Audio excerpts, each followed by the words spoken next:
সুপ্রিয় দর্শক শ্রোতা, আসসালামু আলাইকুম। যে যেখানে আছেন ভালো থাকবেন, সেটাই আমার প্রত্যাশা। আপনারা কি জানেন 1973 সনে যে আইনটার দ্বারা আন্তর্জাতিক মানবতা বিরোধী অপরাধের বিচারের ব্যবস্থা করা হয়েছে, সেই আইনটা প্রণয়নকালে লক্ষ্য ছিল মহান মুক্তিযুদ্ধে যারা মানবতা বিরোধী অপরাধ করেছে, অর্থাৎ যারা যুদ্ধ অপরাধী, হত্যা, নির্যাতন, ধর্ষণ, অগ্নিসংযোগ, জোর করে ধর্মান্তরিত করা সহ বীভৎস অপরাধ যারা করেছিল, তাদের বিচারের উদ্দেশ্যে বঙ্গবন্ধু সরকার যে আইন প্রণয়ন করেছিলেন, সেই আইনের আওতায় যুদ্ধাপরাধীদের বিচার হচ্ছিল। শেখ হাসিনাকে 2024 সালের 5 আগস্ট মেটিকুলাস ডিজাইনে সরিয়ে দেওয়ার পরে এখন সেই যুদ্ধ অপরাধীদের বিচারের প্রতিশোধ হিসাবে ওই যুদ্ধে বিজয়ীদের এখন বিচার করা হচ্ছে। সেটা নিয়ে আজ আপনাদের সঙ্গে কথা বলব। প্রিয় দর্শক শ্রোতা, আপনারা কি জানেন ঢাকার সুপ্রিম কোর্টের একটি অংশে প্রতিষ্ঠিত আন্তর্জাতিক মানবতা বিরোধী অপরাধের বিচারের জন্য যে ট্রাইব্যুনাল, যেটাকে আইসিটি ট্রাইব্যুনাল বলা হয়, সেই ট্রাইব্যুনালে 1971 সনের যারা যুদ্ধ অপরাধ করেছিল তাদের বিচার চলছিল। অনেকের বিচার সম্পন্ন হয়েছে। সুপ্রিম কোর্টের আপিল বিভাগে আপিল রিভিউ সব সম্পন্ন হওয়ার পরে, রাষ্ট্রপতির কাছে ক্ষমা প্রার্থনার পর্ব শেষ হওয়ার পরে অনেকের সাজা কার্যকর হয়ে গেছে এবং অন্যদের বিচার চলমান ছিল। এই চলমান অবস্থায় 2024 সালে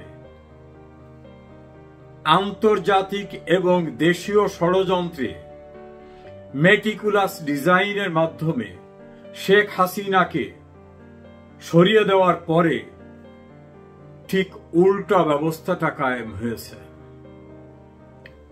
যুদ্ধ অপরাধীদের চলমান বিচার এখন বন্ধ। ওই ট্রাইব্যুনালে কিন্তু বেশ কয়েকটা যুদ্ধ অপরাধীদের বিচার চলমান ছিল, সেগুলো এখন বন্ধ। আর ওই যুদ্ধে যারা বিজয়ী হয়েছিলেন 71-এ, এখন তাদের বিচার চলছে। অর্থাৎ 71-এর পরাজিত শক্তির পক্ষেই এখন বিচার চলছে, 71-এর বিজয়ীদের বিচার। বেশ কিছু মামলা ট্রাইব্যুনালে বিচারাধীন ছিল। 71-এ যুদ্ধ অপরাধ যারা করেছে তাদের, আমার কাছে যে তথ্য, সেই বিচার এখন সব বন্ধ। কিন্তু এই 71-এ যারা বিজয়ী হয়েছিলেন, যারা সংগঠক ছিলেন, মুক্তিযুদ্ধের পক্ষের মানুষ ছিলেন, যারা দেশ স্বাধীন করেছিলেন, স্বাধীন দেশে যারা যুদ্ধ অপরাধীদের বিচারের আয়োজন করেছিলেন এবং আলী আহসান মুজাহিদ, মতিউর রহমান নিজামী, সালাউদ্দিন কাদের চৌধুরী সহ বিভিন্ন রকম যুদ্ধ অপরাধের দায়ে অভিযুক্তদের বিচারের আয়োজন যারা করেছিলেন, এখন তাদের বিচার করা হচ্ছে। এমনকি বিচারে যারা বিচারক ছিলেন, যেমন আপিল বিভাগের বিচারক ছিলেন এইচ.এম. শামসুদ্দিন চৌধুরী, জাস্টিস মানিক নামে পরিচিত, তাকে ওই ট্রাইব্যুনাল এখন বিচার করা হচ্ছে।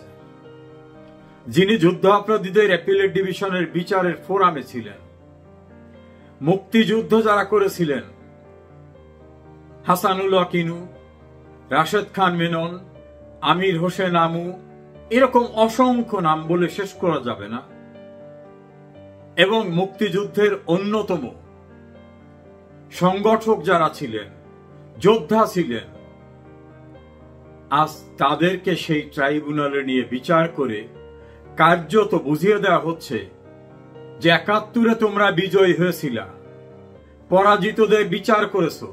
আজ সেই ট্রাইব্যুনালে তোমাদের বিচার করা হচ্ছে। বিষয়টা এরকম না, ৭১-এর পরাজয়ের প্রতিশোধ নিতে ৭১-এর বিজয়ীদের বিচার করা হচ্ছে।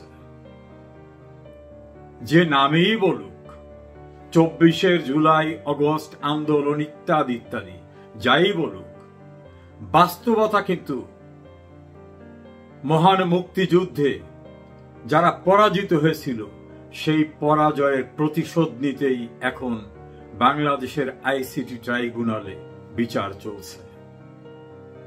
আর যুদ্ধাপরাধীদের বিচারের দুঃসাহসী আয়োজন যিনি করেছিলেন, বঙ্গবন্ধু কন্যা শেখ হাসিনা, তাকে সাজা দেওয়ার জন্য হয়তো রায় প্রস্তুত ঘোষণা হতে বাকি।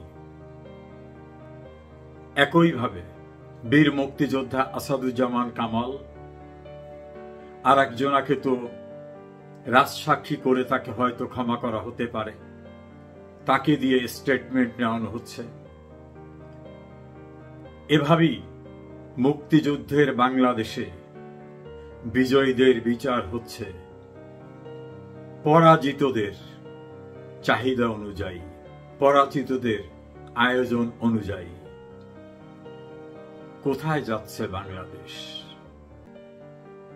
এটাই তো বাস্তবতা। যুদ্ধাপরাধীদের বিচার বন্ধ করে রেখে যুদ্ধের বিজয়ীদের বিচার করা হচ্ছে। পৃথিবীর কোন দেশের ইতিহাসে রেকর্ড নেই পরাজিতদের ঘুরে দাঁড়াতে দেওয়ার। বঙ্গবন্ধু তার মহানুভবতা দিয়ে পরাজিতদেরও ক্ষমা করেছিলেন অনেককে। যারা সুনির্দিষ্ট অপরাধে অভিযুক্ত তাদের বিচার হবে, এটা তিনি আইন করেছিলেন। কিন্তু সেই বিচার প্রক্রিয়া শুরু হওয়ার পূর্বেই তো বঙ্গবন্ধুকে নির্মমভাবে হত্যা করা হয়। সে হত্যার সঙ্গেও জড়িত ছিল ৭১-এর পরাজিত শক্তি, তাদের দেশীয় এবং বিদেশি সহযোগীরা। কোথায় যাচ্ছে বাংলাদেশ? বাঙালি বারবার আঘাতপ্রাপ্ত হয়েছে, কিন্তু ঘুরে দাঁড়িয়েছে।